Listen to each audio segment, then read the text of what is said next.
If dagag tao sa Roroport Cordoba, no, pwede ta diri sa Break Food Park diri sa Cordoba. Dagan kay mga paluto diri nga 50 ka pisko sa ilang mga sudan.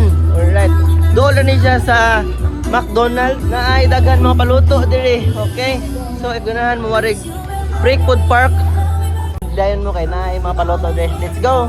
If mas layo ang Roroport Cordoba, pwede mo diri sa Break Food Park. Tapad lagi siya aning McDonald's sa Cordoba. Wala ay McDonald's. Og tan-awa unsa ka gwapa ilang mga isda nga mga paluto diri na ay barbecue, na ay kinason, alright. O ganahan mo mga sinugba diri na apon. Na ay sutokil po diri mga kalma. If ganahan mo sutokil na ay kinason, grabe diri mga kalma tan-awa ninyo. Na ay larang. Basta lagi Cordoba mga kalma no, daghan na lagi mga baligya diri mga pagkaon tan-awa ninyo. Napoy halo-halo diri si Sidelio, napoy shakes, alright. Lamia sa mix seafood zo mo pagkaluto og napos ray grilled scallops diri nga night cheese, lamia. And nakanindot diri mga kalma is daghan kay lamisa diri no. Napos la diri crispy olo, napoy crispy pata, napoy lechon paksiw, grabe naman ni diri. Og kani gud mga kalma akong ganahan kini ilang mga fresh nga mga isda nga inyo hapang ipaluto. Price range di magpareha ni mga isda no, nay tag 400, napoy ubos-ubos og presyo. So mao ni ang Break Food Park laga pohon and daghan kay lamisa kakan-an diri di ara mga kalma umara to sunod na po.